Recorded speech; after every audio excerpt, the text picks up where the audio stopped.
Fuzzy. Yeah. Let's set this table, man. Why you sound like that? No, because we got build it. We got build it up. If they're just listening to the audio. Right, I feel you. This gentleman, let's lead. He's a Capricorn. Fellow Capricorn. Okay, fellow. Okay, I see where you going. You see what I did? Because you always do the. I'm a Scorpio. Scorpio. Scorpio. No, fellow Capricorn, and he's a January Capricorn, which matters the most. Okay. January 12th. It's boom. All right, January 1st. Okay. He's January 1st? Yes. New Year's we got Day. something in common. I'm gonna tell you about that. Okay. New Year's Day, this man was born. He's an actor, producer, writer, assist man, scorer. Ladies and gentlemen, we have R&B himself. Let's give it up for Tank. Tank. R&B himself. R&B himself. Yeah, I like that. Thank you for letting us come to your house, bro. Come on, man. Make us some This is just a corner piece. Yeah. Be clear. This is not the house. This is the Instagram part of the house. This is our part of the house. Yeah. This is where we get to cut up. Okay, Yes. yeah. Man cave. Yeah, they're not allowed in here. Yes. Good. They know the vibes. Yeah. Fuzz, I'm gonna tell you this. I was running. I'm, LA. I'm not from LA, but I'm running. You run. Yeah. I've been around. Yeah. So I'm running. I'm like, and I'm see somebody at the light, lock out. Yo, what's up, man? I'm like, yo, man, I'm cute. No. He said, dog, I'm supposed to be on the podcast. I'm coming. I'm like, we're gonna make it happen. You're a man of your word. Absolutely. Thank you, sir. Yeah. Definitely. He tried to introduce himself. My son. He already know. He already know. I try to keep it, Come on, man. but you don't want to be on some, you know. He's not gonna give us the Hollywood. Yeah, he's not that. And where we from? Are you supposed to know? You know what I'm saying? You got to know your people, know your terrain. Yes. Yeah. True story. Yes. That's part of the job. But thank you once again, man, for keeping your word. And it was important because I felt like we didn't have a real R&B conversation yet on our podcast. Yeah. I know we had some singers, but this is a singer. Yes. Yeah.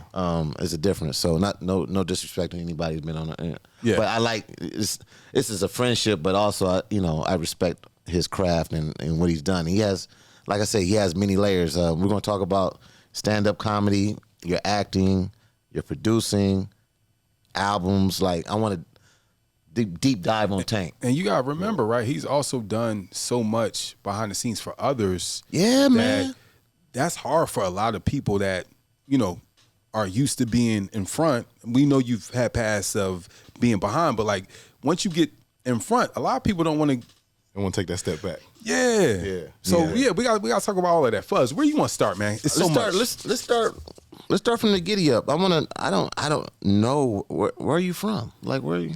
Originally Milwaukee. Milwaukee. Wow. But I was there till about 6th grade. Then my father got stationed in Maryland. Oh, so you're a military kid. Air Force Base. Yeah. Okay. Yeah, I'm a military brat. So we go to Andrews in Maryland, and that's when everything kind of starts. So Maryland's where you kind of got some grasp on. Yeah. I mean, the inspiration came from Milwaukee because my cousin Alfonso Giles, he was like, say the name. Alfonso Giles. Full name. Yeah. That sounds official. Yeah. He was. Does he look like that? No, he's a professor. He's a real guy.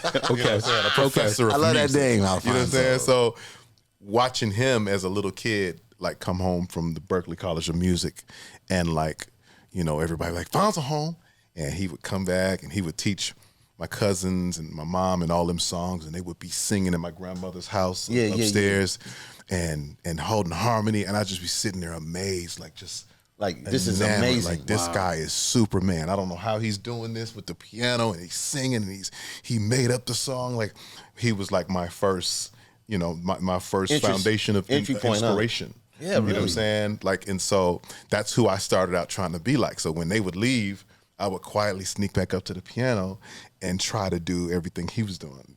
The way he was doing like that. He was playing it, and I was like, I'm gonna figure this out, and that's where it started. Wow. So you started so your first instrument is, I don't know how many instruments you play, but I always see you playing the piano. Piano's first. Drums are second. Because of Alfonso Giles. Alfonso plays everything. So where's he at now? Everything. He's teaches at a school. He runs the entire music program for a school at Henry Wise in Maryland. He plays everything. He charts everything. So did you take lessons from him as a kid? No, I just watched him. You just watched him? Yeah. Were you self-taught? Yes. What? Okay, so I always go back to this. Like one time I called Tank, we had a gospel conversation. Right. So I'm like, you had to be in church. You like, yeah, Fuzz. Like I know. My whole life, yeah. So I'm like, I always credit some of our best producers and musicians come from the church because that's the stage. Like, you know how many times they got to switch up and catch somebody doing something and chase the note. And I was a sound man in church, but I'm like, you can't be taught. Like can't be taught that. You can't be taught that, bro. Man. Like you got to be in the fire. You got to be in it. So okay, so you learn self-taught. You just see Alfonso, he's doing his thing. You like, I'm gonna do that. You start playing the piano. When was the first time you're like, yo, I think I can really do this? Because there had to be a point where I could really do this, and it had to be another point where it was like, yo, I think I can take it further than Alfonso. Well, here's the thing. Like, when I moved to Maryland, and before I found a church there, I was just kind of floating, and we stayed in Forestville, Maryland, at some apartments called Durrell Terrace. My name is Durrell. They're like, you own this place? Like, yeah. So this so happened to be there. I got stock in there. That's kind of cool. And so, there was I knew I could sing, but when I would sing, I would always sing like people. So you were good mimicking people. Yes, I would always. Who was you mimicking at the point, like when you started doing? I would always mimic Michael Jackson, or mimic Prince, or mimic Luther. So your falsetto was. I would always do that, and I never knew what my real voice was, and I could play. My mom got me a little keyboard I could play, so these guys was like, man, you can play and sing a little bit. I said, yeah, I do a little bit. They was like, man, we trying to do this go-go band, man. You want to be with us? I'm like, yeah, with y'all, let's go. And if you know anything about DC, Maryland, Virginia, the go-go band is a big thing. You know what I'm saying? Yeah. So I was playing the keyboards in the little go-go band and what have you. That's funny. And I thought I was cool. It wasn't until 9th grade that I really felt like I had something. And I had found a church home, back in the church doing my thing, and we're in the chorus, and the chorus teacher's like, yeah, we need somebody to sing for the big assembly. Top of the school. In school. You know what I'm saying? Yeah. It's a big deal. Everybody. Yeah. In the assembly. So I'm like, I'll sing. They're like, okay. And like, you want anybody else want to sing with them? And these other two guys, they were in a group outside of school, a gospel group. They were like, we'll sing with them. You know what I'm saying? I was like, okay, cool. I got this song I wrote called You Are the Light. You know what I'm saying? They was like, it's cool. Teach it to us. So I teach them the song. And we get to the assembly, and they're singing. We're singing the song, got the little harmonies. Everybody's like, all right. You know what I'm saying? Like they excited about it. Yeah. And so I get to my lead. I'm like the third lead. And, I'm like, I go to my falsetto. Yeah. And every girl reacted in this auditorium screamed like Jesus had walked in the room. Did it catch you off guard? All the way off guard. I said, oh, okay. What was that feeling? I had dunked the basketball on people by that time. I had scored touchdowns by that time. I was an athlete. Nothing prepared me for that reaction. How? Come on. Like, was it like a drug? It was like getting high for the first time. It was like getting high. Your cherry had been popped. Time. Yeah. And I was like, we singing a church song, Fuzz. Like, they screaming like I'm Keith Sweat. But were you singing in church? Then this is your first out of church singing? Not my first time out of church singing, but just first time out of church getting this kind of reaction. Because you're not going to get that reaction in church. These are peers. This is people you go to school with. These are panties yelling. Yeah. These weren't spiritual salvation yells. Yes. You know what I'm saying? This wasn't tend to my soul yells. These were panty yells. Yes. And you felt that. I felt it in my bosom. Great. You kidding me? That was like, you got the bug. What? You had the bug then. I said, I don't know what this is, yeah, but I need this. Yeah. You know what I'm saying? I need this. So you were famous after that in school. Oh, what? Yeah. 9th grade? What school? What high school? Crossland High School. You know what I'm saying? And then I caught the eye, of a certain senior, a senior. Wait, you in 9th grade? Come on, let me take them. That's a big deal. Do you see where you about to go? Let me take the scribe. Yeah, you understand what I'm saying? Captain of the cheerleading team. Ooh. Oh, you choosing her. You choosing her. Highly sought after. Okay. I'm sitting at the senior table for lunch.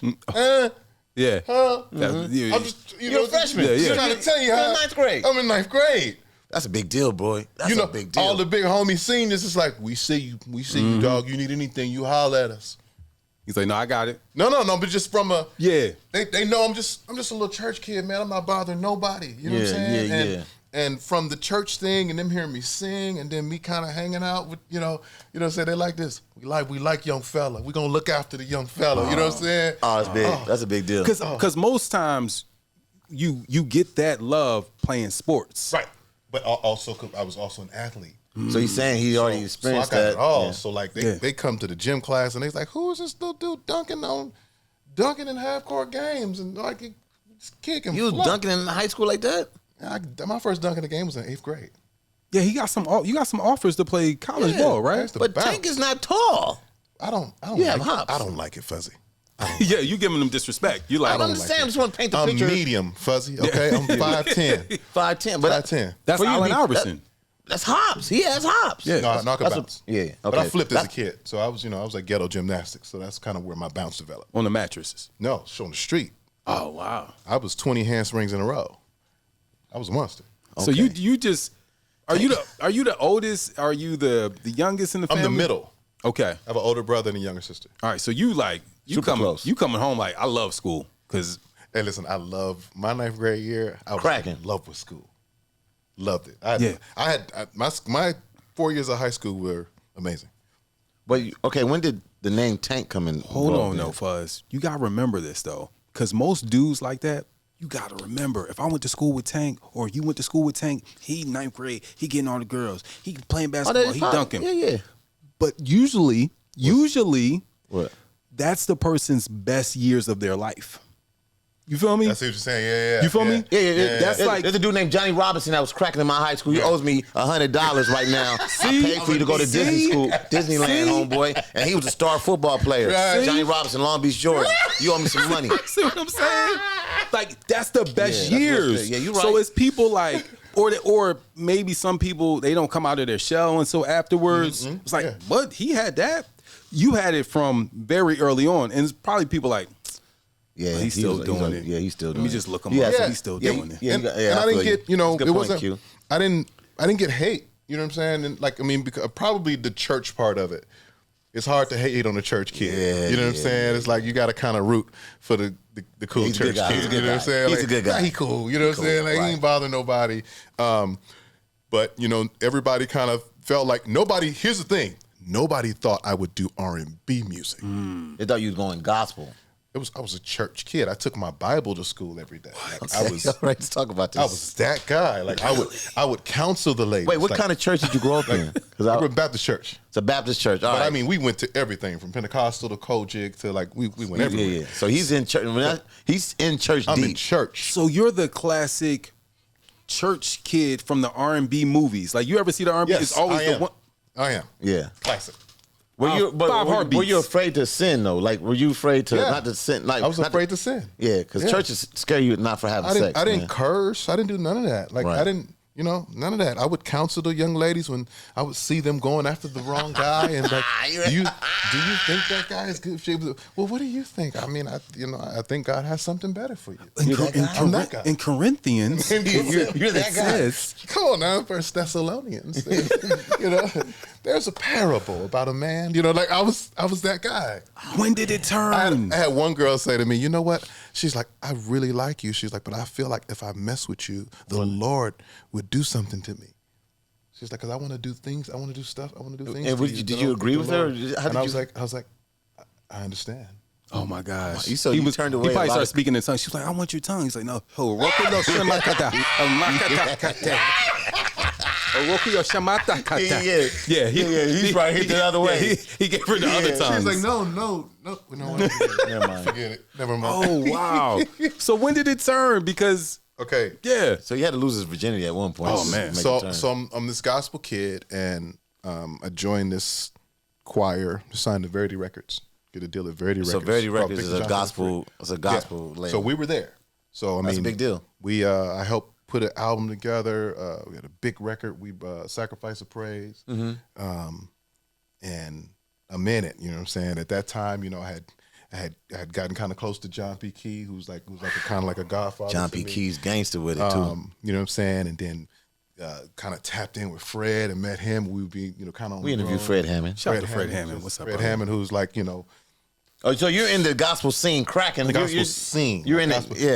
Because one of my mentors was Cliff Jones, and so if anybody knows that there's a big song out that hit all the charts called "Be Encouraged." Be encouraged, no matter what's going on. He's the lead singer. Okay. So that's who originally signed me in DC. Him and his partner Jerry Vines, and he was big gospel. Everybody. So you in the scene, I'm in. okay? So, I'm in church and I'm doing my musician thing, and here's where it gets tough, right? I'm playing for 3 choirs, minister of music, doing 3-4 rehearsals a week, and I'm making $50 a Sunday, Yeah, this is love token. rough. What they call it. and I'm like, Love token. I'm like, my man, Yeah, what's up? You know what I mean? brother Deacon. Yeah. I can't even pay a car note. Yeah. You know what I mean? I'm saying, okay, we're gonna move you up to 75. Oh no. Okay. But still though. Okay, all right. So I'm, doing my little group thing, still doing, going out to gigs with the choir. Choir, And so, it gets to a point to where, that's just not enough. I end up making maybe $150 a Sunday. You remember this because you, yeah. traumatized after years of haggling and fighting. But is the church like you still have to tithe on this, even though we pay you? Oh, I mean, they didn't make me do nothing, but I do.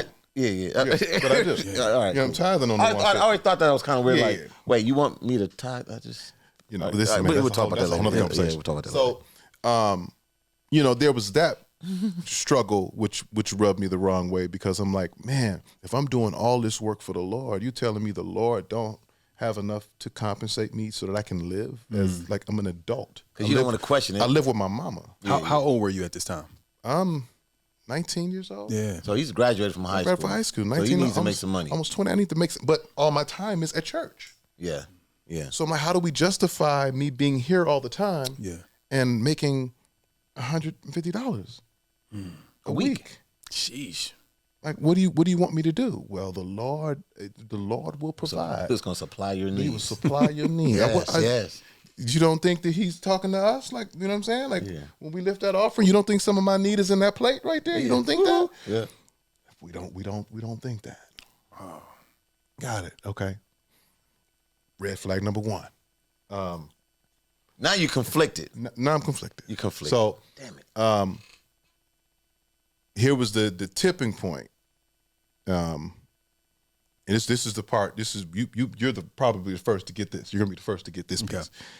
When we were putting that album together that I'll tell you about for the choir, I was in high school, and I would literally go after school to the guy who ran the choir, to his house, and help him put all the songs together, So you're arranging. everything. You're producing. And where there needs to be words filled in or whatever, I'm filling in words. And I even wrote my own song and produced it and put it on the album. All right. So And publishing. Let's talk about that publishing then, huh? So I got when we did the live recording, I got like $750 to do the live recording. Okay. That's what I got to play and do the live recording. I taught all the band members the music, helped teach the choir, whole thing. I'm fully in. I'm the musical director. I do the whole thing. So my guys who ended up signing me, Cliff and Jerry, they was like, yeah, man, so that project came out nice, man. Like how much were you involved in that? I was like, man, I go to the house every night and help them arrange and put it together. And, and then I wrote a song and produced a song. I was like, they was like, okay, so what's your publishing, look like? Like, have you, like, I was like, what? I was, what are you talking about? It was like, your publishing. I was like, I don't know what that means. Yeah. It's like, well, you're supposed to have publishing, like, and then if you're arranging, then you're a producer, and you're supposed to have points, and you're supposed. Yeah. I was like, I don't have none of that. I got $750. I got that $750. Sheesh. I was like, so they was like, they just shook their head. They was like, man. I was like, so the church guy took all my publishing and It was like, yeah. That's And crazy. the album's already out. To this day, I haven't seen a check or a statement or nothing Okay. So do you approach from that album. Big Red, or do you just leave? I don't leave yet. Okay. I'm like, disappointed? Oh, highly. At this point, I'm being mentored. Wait. So hold on. Was this album supposed to be the fix because you was only getting 150 from the church? No. This album was totally separate. Separate. The All right. choir was totally separate from my church. All right. Yeah, this choir was totally. It was at a whole. Is that other the church. same around the same time? Yeah, but same time. Got it. Same time. Got it. So I'm like, I'm on the fence because people have been trying to get me to do R&B for years. Mm-hmm. Virgin Records came to our house when we were in That's a 10th big grade deal. to get my group called Psalms. They were like, listen, all you have to do is just not say Jesus. But the name of the group is called Psalms. We're going to call it Psalms. We're going to make y'all palms. They want to they say, but BB and CeCe, they don't say Jesus.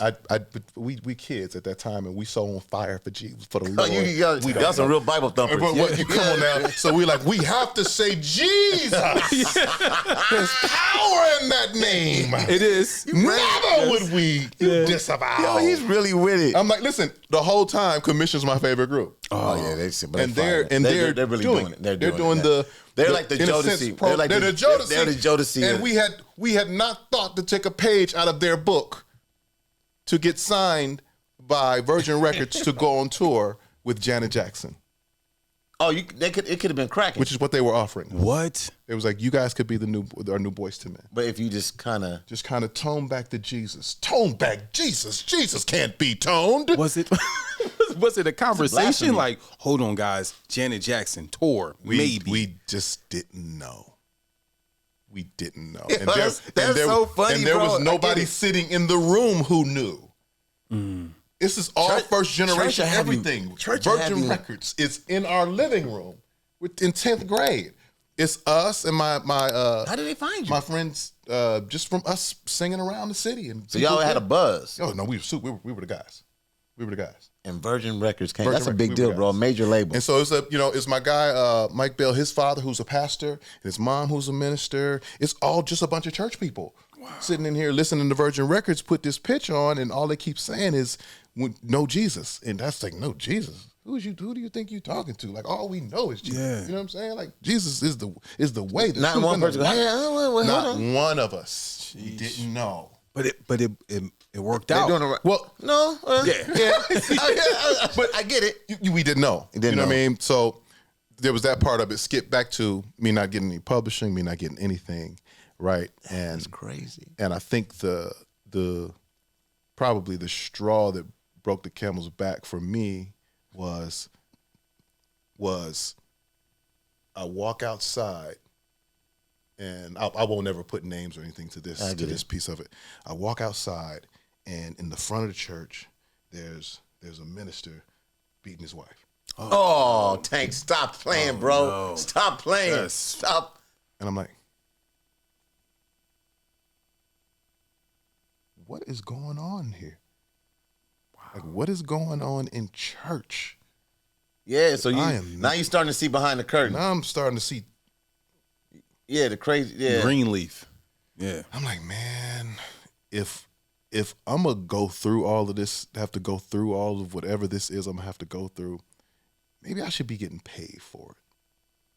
Because you like, God gave me a talent. I do have a talent. And I said, maybe I should try this R&B thing that everybody's trying to, maybe I should try my Babyface or my Brian McKnight and try to still safe, respectful R&B at that time. At that time. Is this late 80s, early 90s? This is late. This is like 95. Oh wow. This is 96. Okay. When I make that decision to say, so this is when like Joe is cracking. Oh, killing. Jodeci is going crazy. Jodeci is my Jodeci is like my. I knew Jodeci because I knew Jodeci as Lil Cedric and the Haley Singers, which was a gospel. Yeah. I see them when I was a kid. So so you know them and you like. I know them. Are you tempted when you see them? Like, I know that y'all don't know, but them. I'm just listening to they're like the greatest of all times, and I'm listening to them I'm like, y'all don't understand what this is. Like, y'all don't know why y'all like this, but this right here is spiritual, sexual stuff happening right here. Yeah. That's why it's penetrating your soul. And it was working, but it was working. It was right. They did the Ray Charles. It was right, and then I had I had hated R. Kelly at first because I was like, who is this guy singing like a lamb, flat and sharp? And then Down Low remix came out, and I said, my God.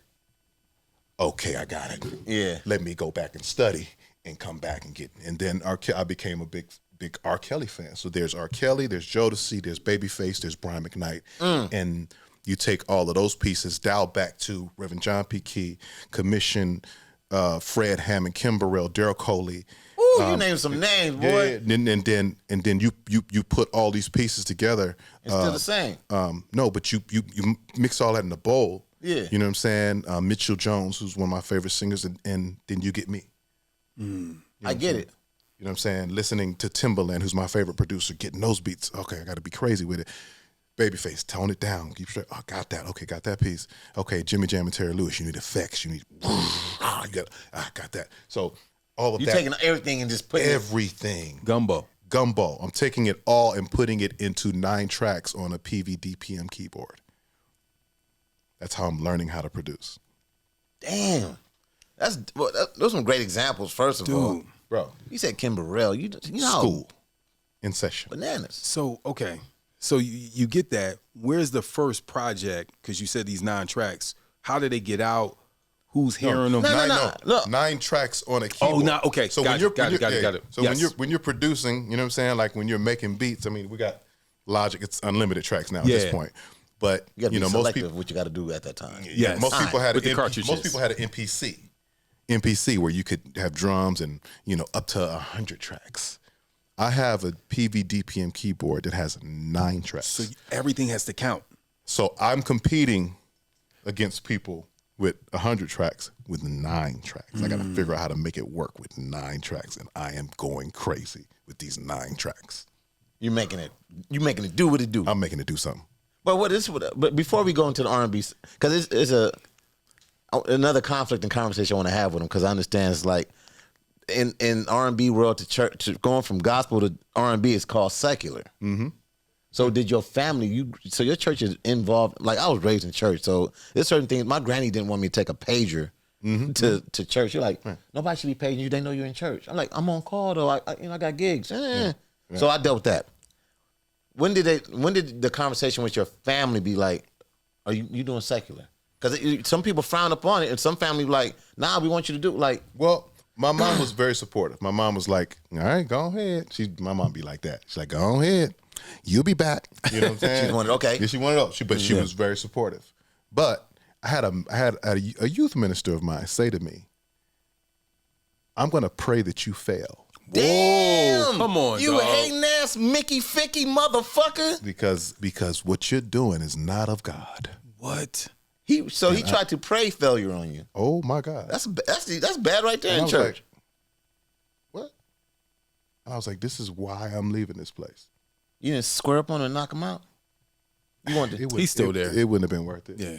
It wouldn't have been worth it. I didn't expect it. It was like That's it's like crazy. my brother. It's like, we like family. I'm gonna pray that you fail. Oh, Damn. I said, wow, this is where not I for you. am. Okay. And so, the conflict wasn't with necessarily people, from church who knew me or what have you. The conflict was more so internal.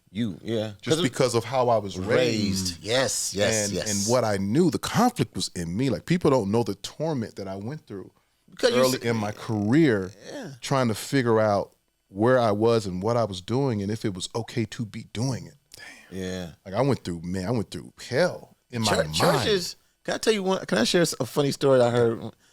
And I was raised in a church where they used to separate. They used to have men's meeting and the women's used to have a men's meeting. Right?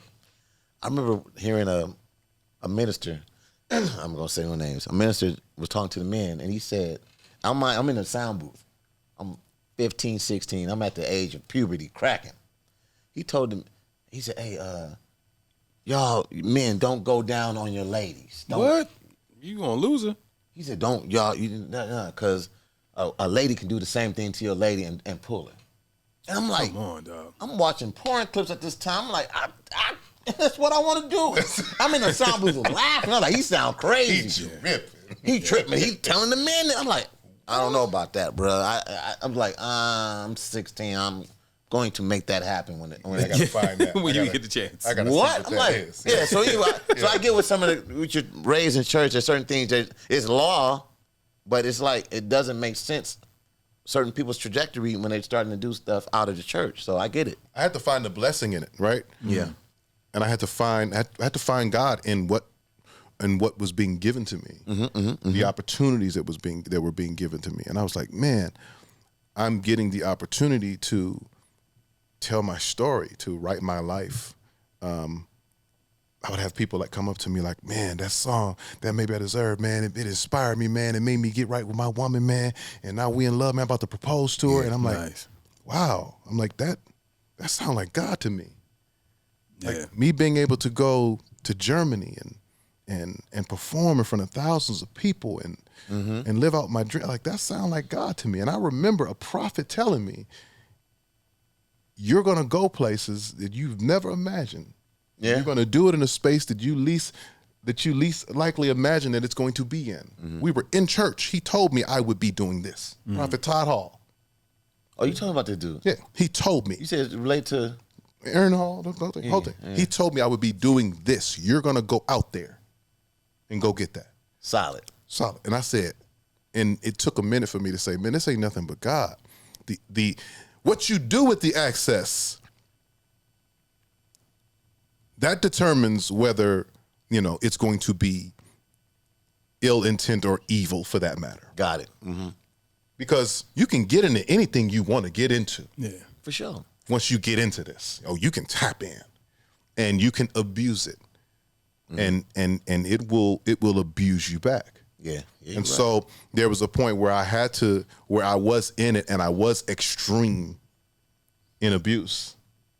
And then you're new to it. And then I had to remember my training. You had to reel it back a little bit. I had to reel it back a little bit, get back extreme on this side. Yeah. And then find my way back to the middle to find balance.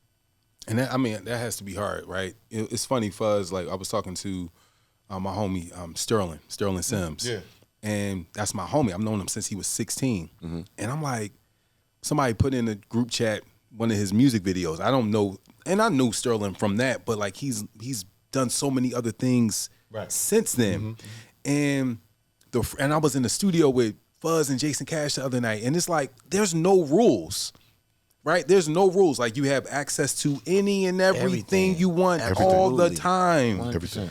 And you have to have a complete level of discipline to stay in this game. Yeah. Like it's not just like, I got to make songs, I got to work out. It's like, dog, I got to say no to a lot of things that a lot of other people will say yes to on a daily basis. There's discipline and there's also, accountability. Like once you're no longer accountable to no one, that's a very dangerous place to be in. Wow, say that again. Man, that's a quote. It's a very dangerous place to be in. Like I've always had a healthy fear of my mom or my grandmother finding out something just crazy or stupid same here. that I've ever done. Like to this day, like my mama, I'd be like, man, my mama gonna kill me. Yeah. Like that. Yeah. I still respect my mom. You see what I'm saying? Like keep me from like you wanna, we about to, you know what I'm saying? We about to run a play down here, man. Move some. I'm about to, no, my mama come see me, visit me in jail. Yeah. Yeah. I'm facing 15. Yeah. And my mama, right? No. Same here. Yeah. Not my mama. Yeah. No, that my mama gonna kill me before I'm able to do the time. Before you get sentenced. Before I get sentenced. Hey, boy, let me talk to you.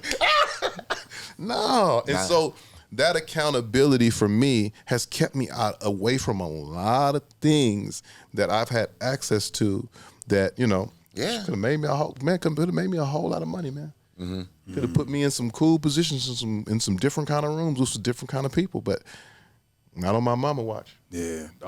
So, okay, you say you got this 9-track, keyboard, right? You're doing your thing.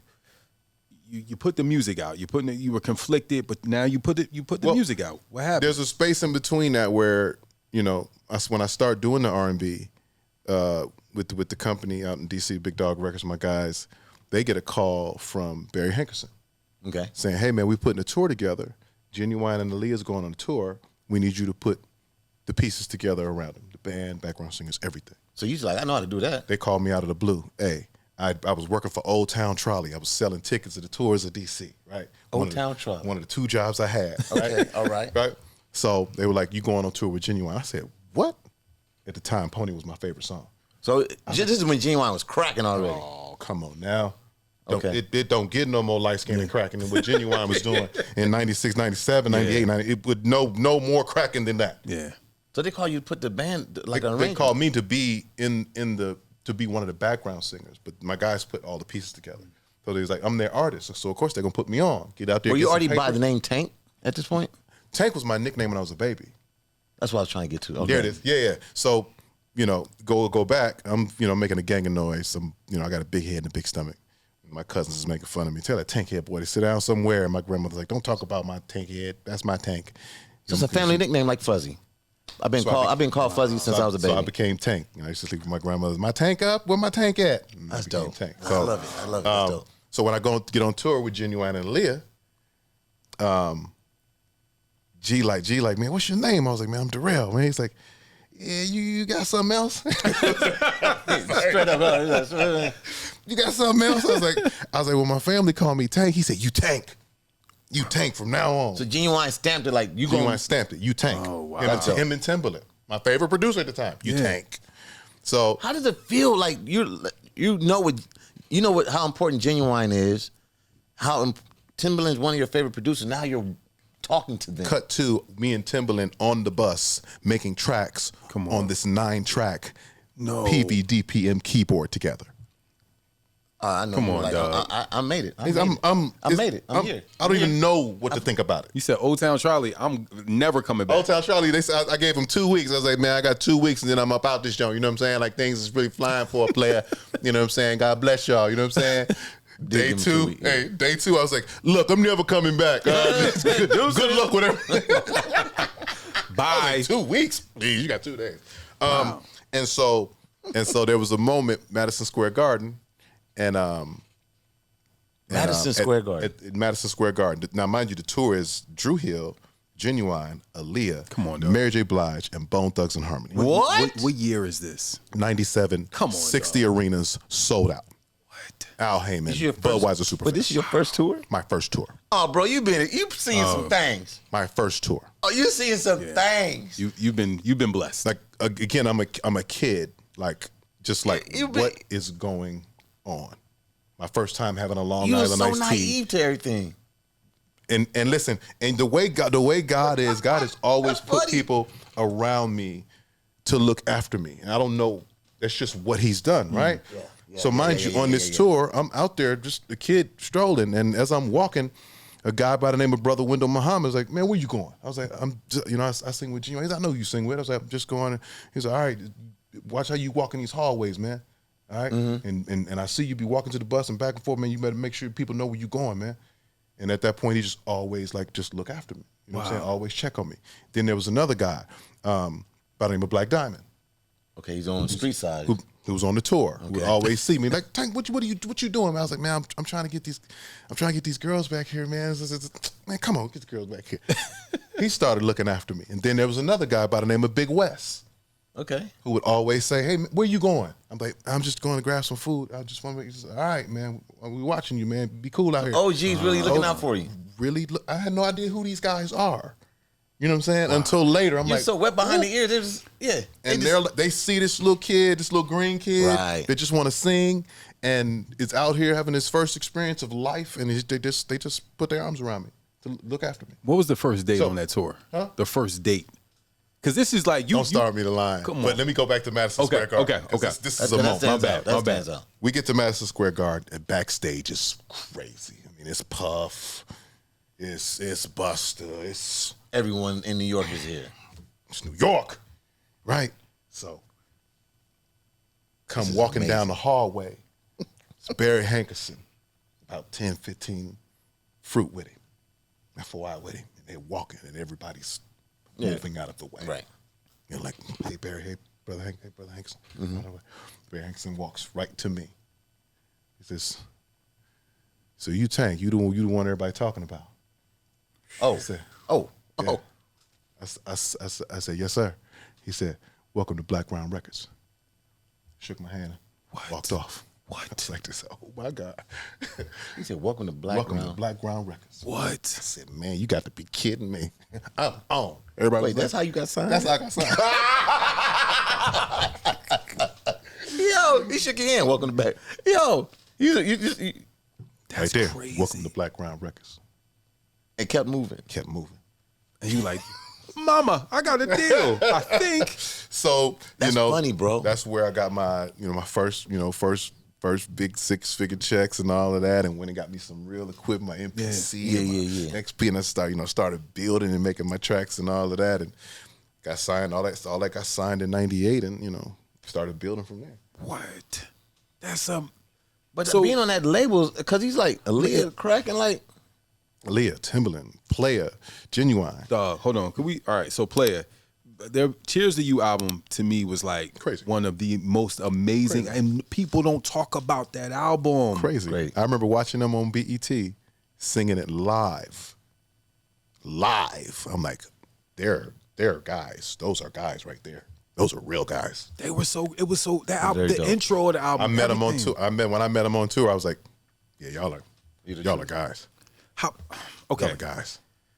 This is dope. So, no, this is just like we might have to come back and do part 5, part 6 because it's so much. It's so much. It's a lot. It's a lot. Yeah, it's 20-some years worth of. All right, so you get signed, kinda. Barry Hankerson's like, welcome, and you're signed. But what was the chatter about you for them to be like? Were you getting your solo in? Like, Yeah, all like right, did let's get Timberland up the say tank. something or At that, at that point, I can sing anything. I could do anything vocally. At that point, anything, and musically, I'm here. So Ginuwine is like, man, I want to change some stuff in my show. I was like, okay, cool. What you want to change? He's like, I want to go from here to there, and I want to go. I was like, you can go like this, and that. Okay, I'm gonna go show the music director. I'm that guy. Show him that. And then before we leave to go on tour, Ginuwine goes to Aaliyah and says, I got the best background singers in the world. We about to kill y'all. Aaliyah comes to rehearsal. It's like, they call. really? Let's go to of her background singers and hires me and my other guy. So Just now- like that? Just like that. So you did both. So now I'm singing. I'm singing with Ginuwine and Aaliyah. Like I'm running backstage. I gotta change. Aaliyah's next. So they I gotta see you. sing. People see you on People stage. seeing me. They're like, and I can sing. This is what I do. But you're enjoying being a background singer. I'm You're- having you're- the time of my life. Come on. Being a background singer. Yes. I'm in the mall carrying Ginuwine's bag. I was Ginuwine's wing man, right hand man. Oh, y'all, Wait, you went crazy. You know what? got I just some- now I'm starting to put TGT. Okay, we'll Yes, talk about that. Yeah. Listen, he does not carry a bag. Give me that Foot Locker bag. I got it. Give me that Oak Tree bag. I got that. Get that. Give me that Gene West bag. You're the Carry no wingman bag. I'm too. the wingman. and you're happy. I'm what? Happy? What? Ecstatic. I was like, I'm never leaving. I get it Genuine, though. I was like, you gotta be your own star, dog. I was like, no, you just be the star. I'm gonna hang out with you. It was You just happy. so You crazy. just happy to be in that Happy to the be greatness. there. Happy to be like, bro. It's 60 arenas sold out. His first tour, bro. My That's- first tour. When Ginuwine run on that stage, it's like, you got speed track then. bro. When Aaliyah gets on that stage, I'm right there with them. That at that point for me, I was close enough. That was close enough for me. Yeah. You were happy. That was enough for me. Because right, because of the background you had, was like, I'm praying for you to fail. And this was winning. Yeah. This was winning. Hey, wait, dude, did you ever come back to church? You're like, hey, you know what I mean? No. Come on, man. You didn't do that? Hey, you know So what I mean, I go back through the church, but I don't. But I'm saying at that time, like, I'm back in town, y'all. You know, Nah. You see me pull up in my You see new, me, no. BMW. No, I remember I went to church one night because we had got watch night service. What, My yeah. birthday was the first, Right. so I had to yeah. I had to perform at like about 1:00 in the morning at this place called the Tunnel. But I would always bring the New Year in church. Absolutely, that's what you. So- you wash your feet and everything. But I went to church in my show clothes. You know what I'm So you got glitter. saying? No, I got a fur on down to my feet. I looking like a pimp. Walking in church, flashing in the Shut mud. up. I still love the Lord. Yeah. Let me take these earrings. Yeah. Hey, well, that's a big deal to floss up in church like that. I get it. Fur down. Hey, but I feel you. Okay, yeah, good. I wasn't shouting. So, Tell us about Aaliyah, man, because a lot of times we hear about, how great she was, but like, what was the relationship? What did you see that was so unique about Aaliyah? Initially, my first time meeting her, I had so many questions. You know what I mean? Because it's like, it's Aaliyah. Oh, So yeah. Okay. I want to know everything. You know what I'm saying? And before I could start getting my questions out, she started asking me all the questions. So where you from? Like, okay. So were you raised in church? Like, what? Like, how did you start? Oh, dope. Okay, so now when you're doing that, like, what are you hearing? Like when you, I'm like, She's talking to me. she's like we're having a real conversation, and she wants to know about me when I'm the trying to one that's find about supposed. I'm supposed to want to know about you, and like she just became like my biggest cheerleader. Aaliyah. Wow. She became my biggest. She was like, "You're gonna be dope. I'm telling you. Like, make sure you incorporate that Jodeci stuff that you're doing. You know what I'm saying? But also make sure, you know what I'm saying. Like, and she just give me tips and pointers, like all the way to the point to where like when people hear the "Come Over" song, I've told this story before, but I just, we were just going to check on Aaliyah. She was in the studio working with Jonte, and we walk in the studio, and as soon as I walk in the studio, Aaliyah's like, "Tank can do it. Make Tank do it. Do what?" And Jonte was like, "Yeah, Tank can do it." Aaliyah was like, "Get in the booth." Okay, get in the booth. And I just started singing my O's. She give me the O's, I sing the O's. And there it was. Like, she was that, you know what I'm saying? Like, always pushing and pulling for me. Always. Anytime she saw me, "What you doing? What they doing with your record? We got to make sure," like, she was that. Amazing. Damn. Amazing. Like, I can't, like, when people say she was an angel, like, they're not exaggerating. Right. Like, they're not exaggerating. Like, sometimes people put a dub on things because they want to make people look good, you know, because, they passed, and, let's make sure we throw some extra flowers on there. Like that's not in Aaliyah's case. Aaliyah was absolutely a beautiful soul. Did you get a chance to work on any of her projects or? Yeah, I worked on the last project that she dropped, and she called me. She was shooting Queen of the Damned out in Australia, and she called me. And she's like, "Tank, I want to push the line." You know what I'm saying? Like, everybody's known me since I was a kid, and I want people to understand that I'm a woman. I want people to understand that I take risk. I want people to understand that I go through things, and sometimes I'm not always right, and that I'm not perfect. You know what I mean? And all of these things. And I was like, okay. And so I was like, I got the assignment. And so that's when I kind of went in the studio with Butter, and we came up with "I Can Be." Like, "I Can Be" is like the first, like, well, I won't say the first, but a record for her talking about like I'm okay with being on the side. You know what I'm saying? Oh, wow. You know Wait, you talking about producer Butter that did West Side Connection? Butter. Okay, Butter. What's up, Butter? Yeah, that's my guy. So, and she was like, when she was like, I was like, I'm gonna write a song from the other woman's perspective. He's got a wife. But you're okay with just the weekends. You're okay with just getting a piece. You know what I'm saying? Like, and I wrote that, and then I wrote the other song called "What If," and she called me. She loved him. She said, I love him. I'm recording him now. I was like, that's crazy. Like, Aaliyah's about to record 2 of my songs. That's a big deal. Come on, man. Huge. I was like, that's crazy. That's dope. And they were that "I Can Be" record, I think, was a record that really caught people off guard. And they were like, okay, we hear you. You know what I'm saying? Oh, that's a grown woman right there. You know what I'm saying? Talking about different positions that women find themselves in, and they got to figure out if they're going to be cool with it or not. So there was that. Man, so you helped Aaliyah, because I mean that kind of record now is so common in R&B, right? 100%. Like, that wasn't common when Aaliyah was asking for that. No, because women were, at that point, it was still, I guess trying to maintain a certain level of morality in a sense. You know what I'm saying? There was a thing that was a woman that had a certain level that everybody wanted to be on. You know what I mean? It's like, you're a woman, you don't do that. Cross your legs. You know what I'm saying? Like, there was so many things to being a woman from a traditional standpoint that were still in place at that time. Yeah. And Aaliyah was trying to break the mold. You know what I mean? Of just being, we can be aggressive, we can be sexy, we can own our sexuality. Like, that's what she was doing. Like, we can do that. Yeah. Man, so, okay, you come off this tour, you get signed, you're doing background for Aaliyah, Ginuwine, you're making beats with Timberland. I mean, for some of y'all who don't know, like 97, 98, Ginuwine, Aaliyah, Timberland were like. It read. So Missy, are you around Missy, Timberland, like this? It read. Man, so you come off this tour and now what? Like, I get signed and I'm still singing backgrounds for Ginuwine and Aaliyah.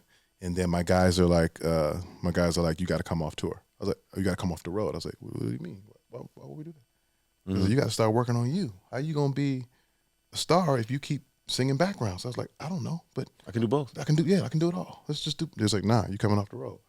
So he pulled me off the road. Damn. And I got to start working on me. And I don't really know what that is. You know what I'm saying? But they're like, you just got to make songs. You got to keep producing. And we just got to start building this, this repertoire of just music. And then we'll figure out what the style going to be, what it all. And I'm like, okay, whatever. I don't know what that means. So I fly out to L.A. to start recording in L.A. And when I touched down in L.A., it just got different. In a good way or a bad way? In a good way. So I touched down in L.A. and I meet up with, as soon as I touch down, I meet up with Big Flint, C-Ray, Barry, of course. Just meet up with the mob. Mind you, I'm a church kid, but I don't know what's going on. I don't know who I'm with. Yeah. I don't know what's going on. Right? So, touchdown, first person they link me up with is J-Dub. J-Dub, who's J-Dub? Remember J-Dub? Who's J-Dub? J-Dub used to do he was a hitman for Bad Boy. Yes. Yeah, okay, yeah. They linked me with J-Dub. J-Dub at big deal. He's a big deal. Oh, J-Dub at this time is him. Cracking. Him. He's maestro. Flint called him rock star. He did everything big. Every time he was in the studio, it was big. It was liquor. It was girls. It was big. He was like Rick James as a producer. The atmosphere was right. Oh my God! And me and this guy would roll from sun up to sundown, right? And so I was in the hotel. I was staying at the La Montrose, and we were just kind of getting stuff together. In the studio, I was a music writer, just doing music or what have you. And I had 2 weeks left in the studio. Brought my equipment with me. Thank God. And my guys that were going to sing backgrounds with me, I had those guys, they met Drano. Because mind you, I was doing Dave Hollister at the time. Drano's, he's a manager for Dave Hollister. Yeah. So they had that. And then Terry Ross, he had a group at DreamWorks. And that had been my guy from Noontime when I worked down there. Shout with to those TR, guys. Man. Okay, I see what you're seeing. I see all what the you're pieces. doing. And TR and Jason Joshua were kind of like, kind of partners at the time because Jason Joshua was working at DreamWorks. I didn't know that. Yeah. So Jason Joshua, if you don't know, is one of the leading mixing engineers right now. Yeah, I can't even call him a mix engineer. He's like he's an architect. He's an architect. Yeah. So I don't have a whole lot of money. I had blown most of my money at the strip club. Are you serious? Oh, so this is wait, are you in serious? DC? Yeah, because you went that way. Because when I got the money, the strip clubs, they needed me. They needed me. Did you really blow advance, like some of your advance money in? Some. He's serious. Yeah, I woke up one day and I called the bank. I was like, check my account. I had like $3,000. I was sleeping on the floor in my mama's house. And I had a bunch of pair of shoes, and I was like, "Oh, this is bad. This is not good. This is something. My priorities are off a little bit. I don't even have a car. Got glitter on his face. I didn't even have a car. So anyway, cut to him in L.A. This hotel's gonna turn into a pumpkin soon. So I'm like trying to figure out, scrambling what to do. They're like, "Oh well," TR was like, "I want you to work on my group, my guys, man. Come work on them, man. You know what I'm saying?" So I was like, "Cool, I'll come work on them." I'm doing songs for them from scratch, writing, producing, doing the whole thing.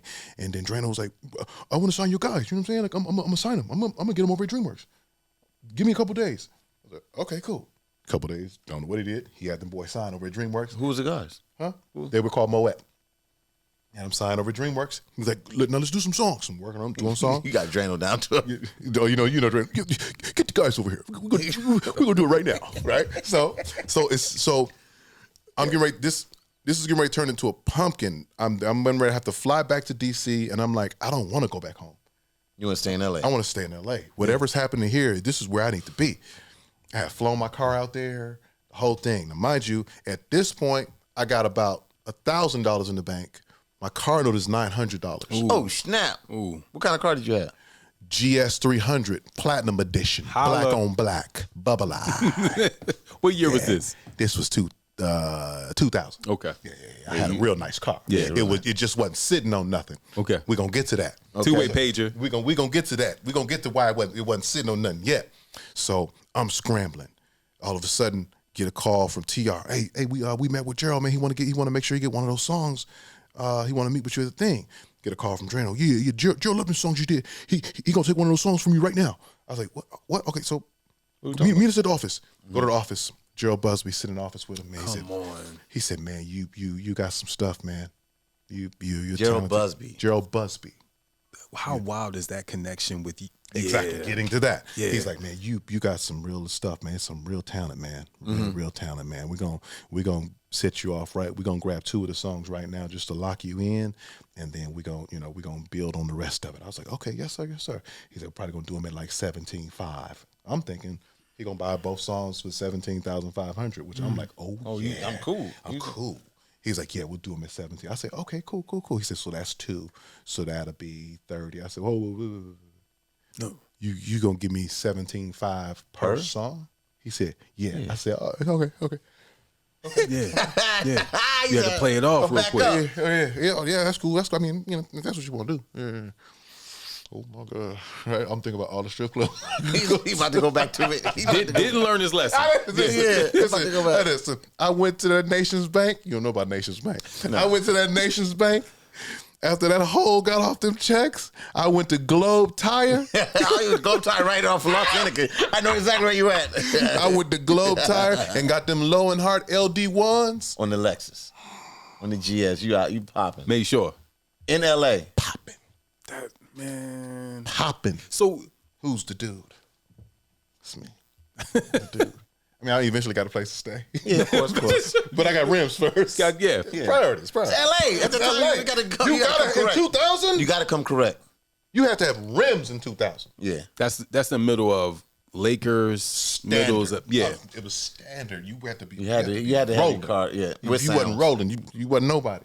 Yeah. That's okay. That's real spit. I want to jump to this because Fuzz, he goes to Gerald Busby and gets 17.5 a song. That's 2 songs, yes. But then he plays Gerald Busby in the New Edition movie. Yeah.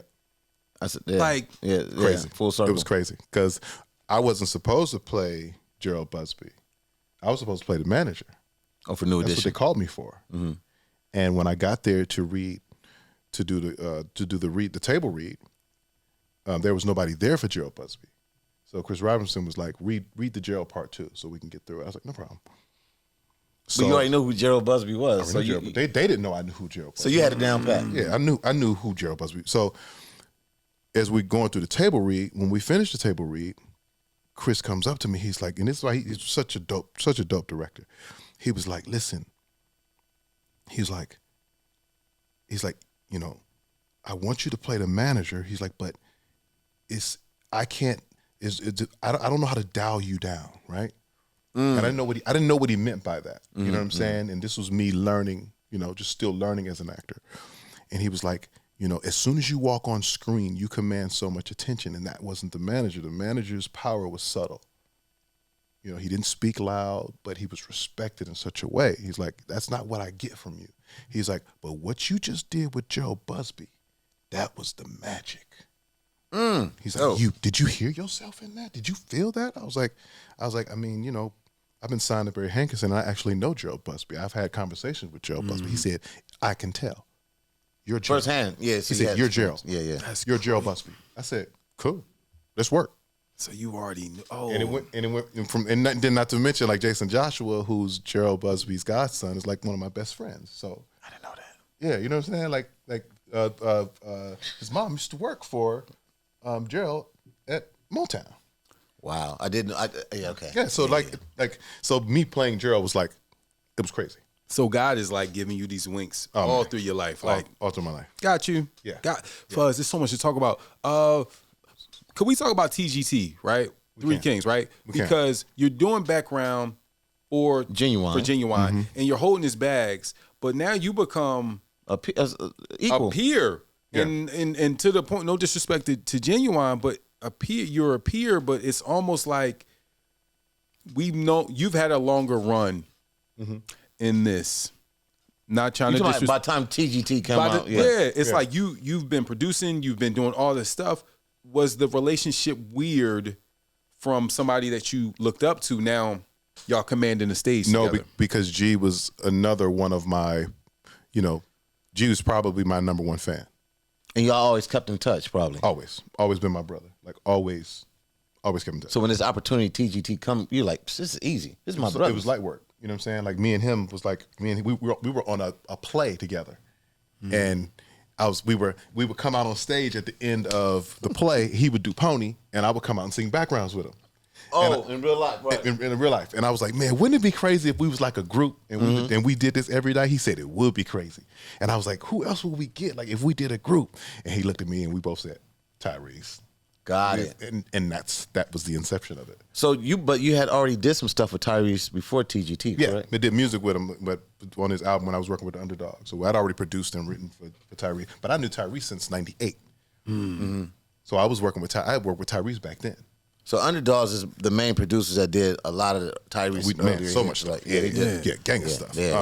So working with Ginuwine was like, working with my brother, you know what I'm saying? Yeah. And so in terms of my success, he was the main guy. Like, go get it, Tank. Go get all of it. Like, he was that guy. Yeah, that's dope. And Tyrese was just Tyrese was like, me and Tyrese just always battled all the time. He would always want to battle me vocally so he could find some new tools to put in his toolbox. Got it. So I'd have to shape him up a little bit, you know, put a little whooping on him. Are we vocal whooping on him? Are we ever going? And we see you guys play around on just on Instagram sometimes, social media. Are we going to see TGT come back? I would like to see TGT come back. I think because it's been hitting, you guys hitting around. Like we follow Jay Valentine, he's always talking to me. Yeah, I think TGT is so necessary for our genre of music, for black men to see black men putting egos aside to do something greater, something greater than themselves. Right. Brotherhood, like all of these things that are connected to TGT, I think are just so important. So I think so we should it is do doable. It is doable. Fast and Furious 19 is out the way, so and it is a conversation. Yeah, it is a conversation being had. So good. That's good. I used to just say no. Tyrese. Black tie. Ty got that man. Ty got Fast and Furious of over 500 million right now. Oh, you can't tell that nigga nothing. You listen. You can't tell him nothing. He probably got an ascot on right now. You know what I'm saying? Like, he's in Atlanta. Silk Grove, like got his toenails polished. He got over 20,000 square feet. You know what I'm saying? But he's me and him talk. We talk all the time. And brotherly love. Yeah, brotherly love. Absolutely. Yeah. And guys are becoming more open and receptive to it. That's good. Because it's a process, bro. It's a process of, three people that have had success their own way. I didn't think of it like that. Yeah. Like, we've all had success our own way. We're all our own bosses. We don't take orders from nobody. We all own ourselves 100%. So at this point, we're partners in this, whatever we're about to do. And so really shaving down the edges to come together and make it all make sense, to where, everybody has a different process in terms of making music. Mm-hmm. Everybody has a different process in terms of negotiating their deals. Mm-hmm. Everybody has a different process in terms of, getting their clothes. You know what I'm saying? Like, I'm about to drip. You know what I'm saying? Yeah. Everybody ain't drippy like me. I'm mistaken his, he had some pants on. I thought they were Adidas. He's like, no, these, I don't know how to pronounce it. How you say it? Balenciaga? Yeah. It matches the shirt, Fuzz. Well, I just saw stripes on the side. They're not Adidas. It's just some, drip. I got the trophy room family and friends on right now. It's not. Don't worry about it. So we are. We got to talk too, because oh man, I know we zooming. Stand up. You do stand up? Yeah. I do stand I think I went to your first. You went to one of my first One ones. of your first. Yeah, I was excited. I did one of my first stand ups. Yo, and killed it. Nailed it. Still figuring it out, but I was like, here goes nothing. And Chris Stand-up Spencer, comedy, yeah. Chris Spencer that was my first stage I went on. Chris Spencer gave me a stage, gave me 5 minutes to work. And shout out to Chris. And I got it popping. And so he called. So now you got the buzz. He called Fox. He was like, Fox, this dude just got on stage and killed it. I'm so angry. And he has muscles. Like he was like. But did you reach out to Jamie Foxx, who you have a relationship with? Yes. Did you ever reach out to Jamie Foxx and be like, hey, I need some stand-up advice? I didn't have to. I've been around Jamie Foxx since 2003. Name some of the songs you wrote for Jamie Foxx. Shoot, man, so many. Do What It Do, which is one of the people's favorites. Overdose. Overdose. You wrote Overdose. That's it. I wrote and produced it. Overdose is Me one and of my. Jamie and Lonnie, we all wrote it. Lonnie But Burrell, shout out. I produced that. That's a dope record, Overdose. Y'all listen to it. It's really. So many dope songs. So many dope songs that never came out. Is what's really the goal. Like, really? We got a song called Till I Met Your Sister. Jamie had this idea of like, I was in love with you until I met your sister. Comedy. I said, he didn't want to put it out. It's floating around online. Crazy. Till I Met Your Sister. So I'm gonna tell you this. The one when I really gained a lot of respect for you, Jamie Foxx is on Oprah, and you're in the audience. Mm-hmm. And I'm a music guy. Like I look at the credits. I'm like, yo, and I know who Tank is from just Tank, but like I know who you are from the credits. And while you're there with Jamie, I'm like, yo, dude, for you to. Because a lot of people could be in their ego. For you to put your ego to the side, I'm like, yo, I'm gonna help you out and do this and be this for you. Yeah. Like I was like, man, that takes a special kind of person. He's like, sing something, Tank. He's like, come on, sing. And I was like, this. Cause you're on Oprah. I'm Oprah. On Oprah, you know how many eyeballs that is? Oh, like that was one of the rare times that I froze. You're like, I don't freak, and I never freeze. When we got backstage, Jamie was like, bro, what happened? And I was like, I don't know. We on Oprah. You don't just take me on Oprah and say sing. You gotta prep me, man. At least fly me. I didn't have no ad libs ready. Yeah. Me. You. But he's another one of those guys that just offered the stage, offered more than the stage, offered his house. You know what I'm saying? When I was ready to quit and give up, like he's like, nah, you're gonna live in my house, work in my studio until you find your way back. That's it. Like that's that guy. Wow. Yeah. That's you know what I'm saying? Because it's these things you see. You're like, how? When I saw you on, I was like, but that's Tank, and he's sitting in the audience. Listen, and at that time, I was down. What do you mean by down? Broke, down, going through a divorce. Oh man, down, like grabbing change out of the cigarette ashtray, out of ashtray in the car to put gas in the car. Down. Really? Yeah. And Jamie was Jamie, I was like, Fox, man, you about to hit the road? He's like, yeah, what's up? I was like, man, you think I could get a job singing backgrounds? He's like, Tank, what are you talking about? I was like, man, I need a job. And he's like, come on. Wow. What? Needed a job. I got you. Got you. Come on. Wow, bro. That's like people don't know. Like, people don't know that part of it. Like I was down. Been up and down. I didn't know you went through a divorce. What? Down. Divorce is tough, man. I was like damn near homeless. Because of the divorce? Because it was one of those things that it was one of those things I've been where through a divorce too. I walked, hey, take the house. So now I'm trying to figure out how to pay for the house so that they can live and the kids can have somewhere to stay. Now you got child support and all this, and I don't have nowhere to stay. So I'm like, man, shoot, I got to figure out somewhere to go. And while I'm trying to figure it out, a few hotels here and there. All that adds up. Run into a guy named Damon Thomas. Like, man, you can stay with me. From the Underdogs.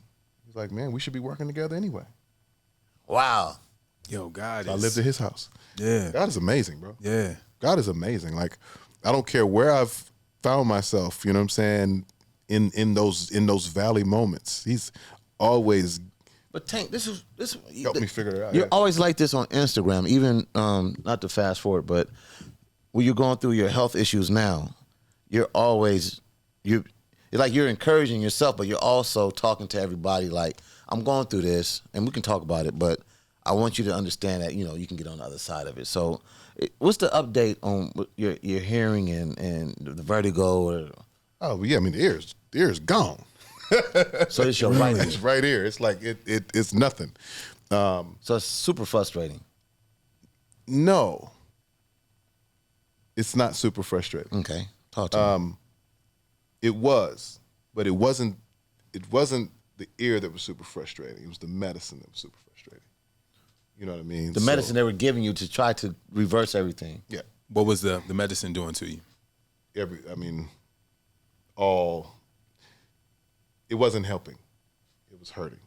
You know what It was doing more damage than helping. I can go into a little bit. I can't go into too much of it, but it was doing way more damage than it was helping. Man. So that was the thing that was hurting me. Mm-hmm. You know what I mean? Like with the ear and the vertigo, I got to a point where I was like, you know what? If this is going to be what it is, then okay, let's fight from here. Mm-hmm. You know, these are the weapons that I have left. You know, so I got to kill with these. I'm that guy. You know what I'm saying? So the glass is always half full.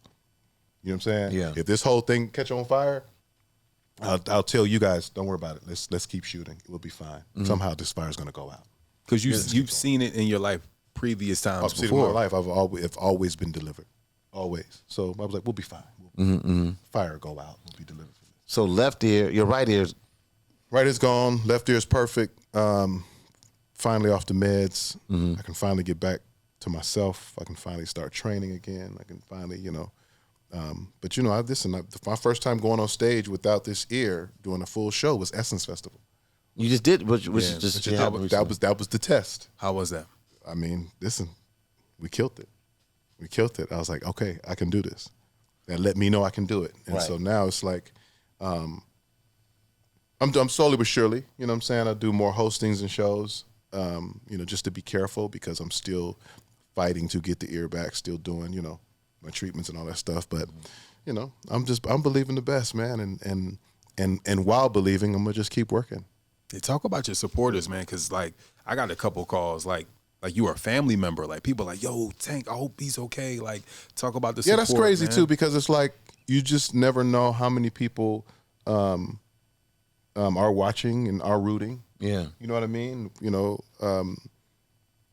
somebody asked me the other day, like, are you getting any, what about the negative things people are saying? I was like, quite honestly, nobody said anything negative to me in this space, which is rare because, you know, social media can't wait to kick you while you're down. They can't wait to stomp on you. And the support from everybody, man, from people I know, from people I don't know, it's just been crazy. And so the prayers and the love, all that stuff, it just keeps me going, man. It keeps me encouraged. Man, dude. It's Tank, bro. I mean, can we do a part 2 a couple months from now? absolutely. Can we go run?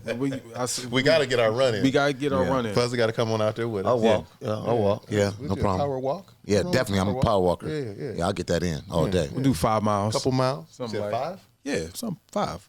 Hold Tank. on. I just got, come on, man. I'm building my way back. What, 2? 2 and a Yeah. half? 2 and a half? Yeah, it started 2, man. Okay. Oh, Jesus. We'll do. This guy right here. Run a marathon. Jimmy Swaggart over there. This guy over here. Walk my face, not my side. Listen, Tank, man, we thank you for your time, bro. This has been FAQ Podcast, Frequently Asked Questions with Fuzzy and Quincy. Please download the podcast, subscribe, FAQ Podcast on YouTube, FAQ Podcast on Instagram. Tank is a big fan of the FAQ Podcast. He has his own podcast about to drop Yes. too. Talk about the R&B Come money. on. The R&B Money Podcast. Come on, man. We are the authorities. Me and my brother Jay Valentine on R&B. Yeah, man. This is Shout what out to we do. iHeart. We Doc in it. Winter. Shouts out to Yeah, iHeart. yeah. Doc, you understand what I'm saying? Feel me? See, we will see you soon. What's up, Doc? All right, well, look, man. FAQ Podcast, Tank, thank you, brother. We appreciate it. My brother. Thank you. Easy call. We'll see y'all next time, man. Subscribe, do what y'all need to do. FAQ Podcast. See you soon.